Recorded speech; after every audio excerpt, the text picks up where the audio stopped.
ಧರ್ಮಕ್ಷೇತ್ರಕ್ಕೆ ತಮ್ಮೆಲ್ಲರಿಗೂ ಸ್ವಾಗತ. ಪುರಾಣದಲ್ಲಿ ಉಲ್ಲೇಖವಾಗಿರುವ ಸಪ್ತ ನದಿಗಳ ಪೈಕಿ ಕಾವೇರಿ ಕೂಡ ಒಂದು. ಕನ್ನಡ ನಾಡನ್ನ ಪೊರೆಯುವ ದಕ್ಷಿಣ ಗಂಗೆ ಅಂತಲೇ ಪ್ರಖ್ಯಾತಿಯನ್ನ ಪಡೆದಿರುವ ತಾಯಿ ಕಾವೇರಿಯ ತೀರ್ಥೋದ್ಭವಕ್ಕೆ ಕ್ಷಣಗಣನೆ ಆರಂಭ ಆಗಿದೆ. ತಲಕಾವೇರಿಯಲ್ಲಿ ಹುಟ್ಟಿ 765 ಕಿಲೋಮೀಟರ್ಗಳಷ್ಟು ದೂರ ಹರಿದು ಕೋಟ್ಯಾಂತರ ಜನರ ಬದುಕನ್ನ ಹಸನಾಗಿಸಿ ಮನುಕುಲವನ್ನ ತನ್ನೊಡಲಲ್ಲಿ ಇಟ್ಟು ಸಾಕಿ ಸಲಹುತ್ತಿರೋ ತಾಯಿ ಕಾವೇರಿ ಇದೇ ಅಕ್ಟೋಬರ್ 17ರಂದು ಮಧ್ಯಾಹ್ನ 1:44ಕ್ಕೆ ಉದ್ಭವಗೊಳ್ಳಲಿದ್ದಾಳೆ. ಇದೊಂದು ಅಮೃತ ಘಳಿಗೆ.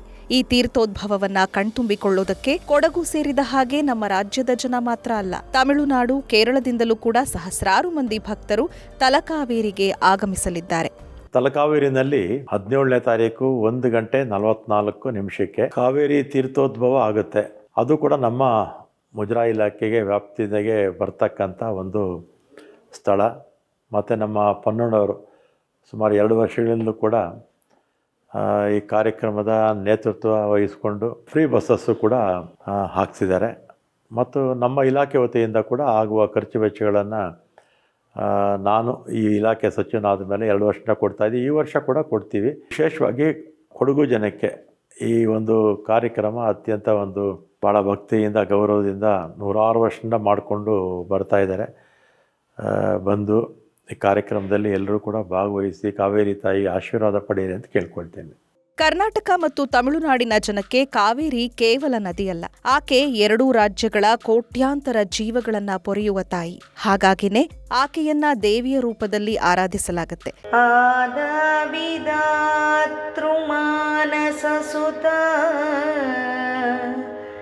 ಪಶ್ಚಾತ್ ಕವೇರಾತ್ಮಜ. ಇನ್ನು ಕಾವೇರಿ ನದಿಯ ಉಲ್ಲೇಖ ರಾಮಾಯಣ ಮಹಾಭಾರತದ ಕಾಲದಿಂದಲೂ ಇದೆ. ಸೀತಾಮಾತೆಯನ್ನ ಹುಡುಕುತ್ತಾ ಬರುವ ರಾಮ ಕಾವೇರಿಯ ತಟಕ್ಕೂ ಬರ್ತಾನೆ. ಹಾಗೆ ಮಹಾಭಾರತದಲ್ಲಿ ತೀರ್ಥಯಾತ್ರೆ ಮಾಡುತ್ತಾ ಬಂದ ಅರ್ಜುನ ಕಾವೇರಿಯಲ್ಲಿ ಮಿಂದೆದ್ದ ಉಲ್ಲೇಖ ಇದೆ.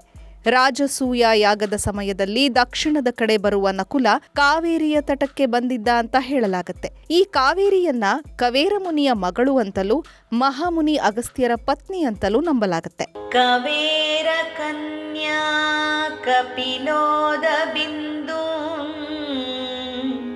ಸ್ಪೃಶಂತಿ ಪಶ್ಯಂತಿ ಪಿಬಂತಿ ಏಚ. ಹಿಂದೆ ಕವೇರ ಅನ್ನೋ ಋಷಿಯೊಬ್ಬ ಸಂತಾನಕ್ಕಾಗಿ ಬ್ರಹ್ಮನನ್ನ ಕುರಿತು ತಪಸ್ಸು ಮಾಡಿದ್ನಂತೆ. ಅವನ ತಪಸ್ಸಿಗೆ ಮೆಚ್ಚಿದ ಬ್ರಹ್ಮ ತನ್ನ ಮಾನಸ ಪುತ್ರಿ ಲೋಪಮುದ್ರಾದೇವಿಯನ್ನ ಈ ಮಹರ್ಷಿಗೆ ಸಂತಾನವಾಗಿ ಕರುಣಿಸಿದನಂತೆ.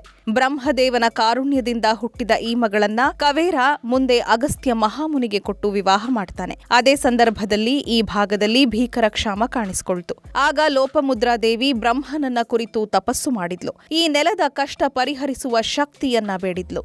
ಬ್ರಹ್ಮ ತಥಾಸ್ತು ಅಂದ. ಆ ನಂತರ ಆಕೆ ತನ್ನ ಪತಿ ಅಗಸ್ತ್ಯರ ಮುಂದೆ ತಾನು ನದಿಯಾಗಿ ಹರಿಯುವ ಬಯಕೆಯನ್ನ ವ್ಯಕ್ತಪಡಿಸ್ತಾಳೆ. ಅದರಂತೆ ಅಗಸ್ತ್ಯರು ಆಕೆಗೆ ಜಲದ ರೂಪ ಕೊಟ್ಟು ತಮ್ಮ ಕಮಂಡಲದಲ್ಲಿ ಇಟ್ಕೊಳ್ತಾರೆ. ಒಮ್ಮೆ ಅವರು ಬ್ರಹ್ಮಗಿರಿಯಲ್ಲಿ ತಪೋನಿರತರಾಗಿದ್ದ ಸಮಯದಲ್ಲಿ ಅವರು ತಮ್ಮ ಬಳಿ ಇಟ್ಟುಕೊಂಡಿದ್ದ ಕಮಂಡಲ ಗಾಳಿಗೆ ಉರುಳಿ ಅದರಲ್ಲಿನ ನೀರಿನ ರೂಪದಲ್ಲಿದ್ದ ಲೋಪಮುದ್ರಾದೇವಿ ತೀರ್ಥ ರೂಪದಲ್ಲಿ ಹರಿಯೋದಕ್ಕೆ ಶುರು ಮಾಡಿದ್ಲು. ಹೀಗೆ ಅಲ್ಲಿ ತೀರ್ಥೋದ್ಭವವಾಯಿತು. ಆಕೆ ಕವೇರನ ಮಗಳಾದ ಕಾರಣ ಕಾವೇರಿ ಅನ್ನೋ ಹೆಸರಲ್ಲಿ ಪ್ರಖ್ಯಾತಿಯನ್ನ ಪಡೆದ್ಲು. ಲೋಕ ಕಲ್ಯಾಣದ ಉದ್ದೇಶ ಹೊಂದಿದ್ದ ಕಾರಣ ಆ ಬ್ರಹ್ಮಪುತ್ರಿ ಜೀವ ನದಿಯಾಗಿ ಇವತ್ತಿಗೂ ಹರಿಯುತ್ತಿದ್ದಾಳೆ. ಕೋಟ್ಯಾಂತರ ಜೀವರಾಶಿಯನ್ನ ಪೊರೆಯುತ್ತಿದ್ದಾಳೆ. ಭೂಯಃ ಕುಂಭಜ ಭಾರ್ಯತಾಮಪಿ ಗತ ಪಶ್ಚಾನ್ನದಿ ರೂಪಿಣಿ. ಇನ್ನು ಮತ್ತೊಂದು ಪುರಾಣ ಕಥೆಯ ಪ್ರಕಾರ ಅಗಸ್ತ್ಯರು ಹಿಮಾಲಯದಿಂದ ಗಂಗೆಯ ನೀರನ್ನ ತಮ್ಮ ಕಮಂಡಲದಲ್ಲಿ ತಗೊಂಡು ದಕ್ಷಿಣಕ್ಕೆ ಬಂದ್ರಂತೆ.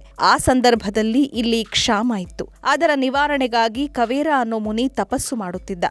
ಬ್ರಹ್ಮಗಿರಿಯ ಸಮೀಪ ಬಂದ ಅಗಸ್ತ್ಯರು ತಮ್ಮ ಕಮಂಡಲವನ್ನ ಅಲ್ಲಿರಿಸಿ ವಿಶ್ರಾಂತಿ ಪಡೆಯುವಾಗ ಕಾಗೆಯೊಂದು ಆ ಕಮಂಡಲವನ್ನ ಉರುಳಿಸಿಬಿಡ್ತು. ಕವೇರ ಮುನಿಯ ತಪಸ್ಸಿಗೆ ಫಲ ಕೊಡುವ ಸಲುವಾಗಿ ಗಣೇಶ ಕಾಗೆಯ ರೂಪದಲ್ಲಿ ಬಂದು ಕಮಂಡಲ ಉರುಳಿಸಿ ಅದರಲ್ಲಿನ ತೀರ್ಥ ಹೊರಗೆ ಹರಿಯೋ ಹಾಗೆ ನೋಡ್ಕೊಂಡ.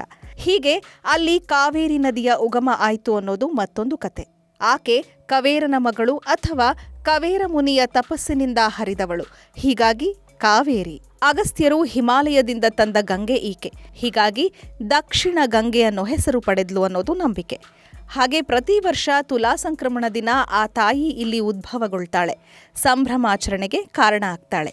ರಾಜ್ಯ ಸರ್ಕಾರದಿಂದ ಮುಜರಾಯಿ ಇಲಾಖೆಯಿಂದ ಹೆಚ್ಚು ಅನುದಾನವನ್ನು ಕೊಟ್ಟಿದ್ದಾರೆ. ನೀರಾವರಿ ನಿಗಮದಿಂದ ಕಳೆದ 2 ವರ್ಷದಿಂದ ನೀಡ್ತಾ ಬಂದಿರುವಂಥ 2 ಕೋಟಿ ರೂಪಾಯಿಯನ್ನು ಕೂಡ ಕೊಟ್ಟಿದ್ದಾರೆ. ಎಲ್ಲ ರೀತಿಯಾದಂಥ ಸಿದ್ಧತೆ ಭಾಗಮಂಡೇಶ್ವರ ದೇವಾಲಯದಿಂದ ಭಾಗಮಂಡಲದಿಂದ ತಲಕಾವೇರಿಗೆ ಉಚಿತವಾದಂಥ ಬಸ್ ಸಂಚಾರಕ್ಕೆ 25 ಬಸ್ಗಳು, ಅಧಿಕವಾದಂಥ ಬಸ್ಗಳನ್ನು ನೀಡುವಂಥದ್ದಾಗಿದೆ. ರಾಜ್ಯದ ವಿವಿಧ ಭಾಗಗಳಿಂದ ಹೆಚ್ಚುವರಿ ಬಸ್ಗಳನ್ನು ಮಡಿಕೇರಿಗೆ ಮತ್ತು ಭಾಗಮಂಡಲಕ್ಕೆ ಬರುವಂಥ ಸಂಚಾರ ಮಾಡಲಿಕ್ಕೆ ಅವಕಾಶವನ್ನು ಮಾಡಿಕೊಟ್ಟಿದ್ದೇವೆ. ಈಕೆ ಕೊಡವರ ಕುಲದೇವತೆ ಕೂಡ ಹೌದು. ಕಾವೇರಮ್ಮನ ಕೃಪೆಯಿಂದಲೇ ನಮಗೊಂದು ನೆಮ್ಮದಿಯ ಬದುಕು ಸಿಕ್ಕಿದೆ ಅನ್ನೋ ನಂಬಿಕೆ ಕೊಡವರದ್ದು. ಹೀಗಾಗಿನೇ ಕಾವೇರಿ ತಾಯಿಯ ತೀರ್ಥೋದ್ಭವದ ಮರುದಿನ ಕೊಡವರ ಮನೆಗಳಲ್ಲಿ ಆ ತೀರ್ಥವನ್ನ ಇಟ್ಟು ಪೂಜೆ ಮಾಡಲಾಗುತ್ತೆ. ಅದನ್ನ ಕಣಿ ಪೂಜೆ ಅಂತ ಕರೀತಾರೆ. ತೀರ್ಥೋದ್ಭವದ 10ನೇ ದಿನ ಹಿರಿಯರನ್ನ ನೆನಪಿಸಿಕೊಂಡು ಅವರಿಗೆ ಎಡೆ ಇಡೋ ಪದ್ಧತಿ ಕೂಡ ಕೊಡವರಲ್ಲಿದೆ. ನಮ್ಮ ಕಾವೇರಿ ಸಂಕ್ರಮಣದ ತೀರ್ಥೋದ್ಭವ ಕಾರ್ಯಕ್ರಮ ನಮ್ಮ ಜಿಲ್ಲಾಡಳಿತ ವತಿಯಿಂದ ಹಾಗೂ ಕಾವೇರಿ ನೀರಾವರಿ ನಿಗಮದ ವತಿಯಿಂದ ಅದ್ಭುತವಂತ ಕಾರ್ಯಕ್ರಮ ವರ್ಷ ಮಾಡ್ಕೊಂಡು ಬರ್ತಾ ಇದ್ದಾರೆ. ಎಲ್ಲ ಸಾರ್ವಜನಿಕರಿಗೆ ಹೆಚ್ಚಿನ ಸಂಖ್ಯೆಯಲ್ಲಿ ಬಂದು ಕಾವೇರಿ ತಾಯಿಯ ಆಶೀರ್ವಾದ ಪಡ್ಕೊಳ್ಳೋಕ್ಕೆ ಎಲ್ಲರಿಗೂ ವ್ಯವಸ್ಥಿತವಾಗಿ ಅವಕಾಶ ಮಾಡಿಕೊಟ್ಟಿದ್ದಾರೆ. ಎಲ್ಲರೂ ಬಂದು ಕಾವೇರಿ ತಾಯಿಯ ಆಶೀರ್ವಾದ ತಗೋಬೇಕು ಅಂತ ಕೇಳ್ಕೊತೀನಿ. ಶ್ರೀರಂಗಾದಿ ಸಕುಂಭಕೋಣ ವಿಲಸನ್ ಮಯೂರ ಮಧ್ಯಾರ್ಜುನ. ಇನ್ನು ಈ ಭಾಗಮಂಡಲಕ್ಕೆ ಕೂಡ ಒಂದು ಸ್ಥಳ ಪುರಾಣ ಇದೆ. ಇಲ್ಲಿ ಭಗಂಡರೆಂಬ ಮುನಿಗಳು ನೆಲೆಸಿದ್ರಂತೆ. ಅವರು ಇಲ್ಲೊಂದು ಶಿವಲಿಂಗವನ್ನ ಪ್ರತಿಷ್ಠಾಪನೆ ಮಾಡಿದ್ರಂತೆ. ಭಗಂಡರಿಂದ ಪ್ರತಿಷ್ಠಾಪಿಸಲ್ಪಟ್ಟ ಆ ಲಿಂಗ ಭಗಂಡೇಶ್ವರ ಆಯಿತು. ಹಾಗೆ ಭಗಂಡರು ನೆಲೆ ನಿಂತು ತಪಸ್ಸನ್ನ ಆಚರಿಸಿದ ನೆಲ ಭಾಗಮಂಡಲ ಆಯಿತು ಅನ್ನೋದು ಇಲ್ಲಿನ ನಂಬಿಕೆ. ಮುಂದೆ ಕೊಡಗಿನ ಅರಸರು ಈ ಭಗಂಡೇಶ್ವರನಿಗೆ ದೇವಾಲಯವನ್ನ ನಿರ್ಮಾಣ ಮಾಡ್ತಾರೆ. ಕಾವೇರಿ ಜಲದ ಅಭಿಷೇಕದೊಂದಿಗೆ ಭಗಂಡೇಶ್ವರನಿಗೆ ಇಲ್ಲಿ ನಿತ್ಯ ಪೂಜೆಗಳು ನಡೆಯುತ್ತೆ. ತಲಕಾವೇರಿಯಲ್ಲಿ ನಡೆಯುವ ತೀರ್ಥೋದ್ಭವ ಸಂದರ್ಭ ನಮ್ಮ ಕರ್ನಾಟಕಕ್ಕೆ ಬಹಳ ಮಹತ್ವದಿಂದ ಕೂಡಿದಂತಹ ಸಂದರ್ಭ ಅಂತಾನೆ ಹೇಳಬೇಕಾಗಿರುತ್ತೆ. ಈ ಅವಿಸ್ಮರಣೀಯ ಘಟನೆಯನ್ನ ವೀಕ್ಷಿಸಲು ಕರ್ನಾಟಕದ ಎಲ್ಲ ಭಕ್ತಾದಿಗಳು ಹೆಚ್ಚಿನ ಸಂಖ್ಯೆಯಲ್ಲಿ ಭಾಗವಹಿಸಬೇಕು. ನಮ್ಮ ಮುಜರಾಯಿ ಇಲಾಖೆ ಮತ್ತು ಜಿಲ್ಲಾಡಳಿತದಿಂದ ಎಲ್ಲ ರೀತಿಯಾದಂತಹ ಸಕಲ ಸಿದ್ಧತೆಗಳನ್ನು ನಾವು ಮಾಡಿಕೊಂಡಿದ್ದೇವೆ. ಕಾವೇರಿ ತಾಯಿ ಕರ್ನಾಟಕವನ್ನ ಹೆಚ್ಚು ಸಮೃದ್ಧಿ ಬರಲಿ ಅಂತ ಹಾರೈಸಲಿ ಮತ್ತು ಎಲ್ಲ ಭಕ್ತಾದಿಗಳು ಕೂಡ ಕಾವೇರಿ ತಾಯಿಯ ಕೃಪಾ ಕಟಾಕ್ಷಕ್ಕೆ ಪಾತ್ರರಾಗಬೇಕು ಅಂತಲೂ ಕೂಡ ನಾನು ಕೋರ್ಕೊಳ್ತಾ ಇದ್ದೇನೆ.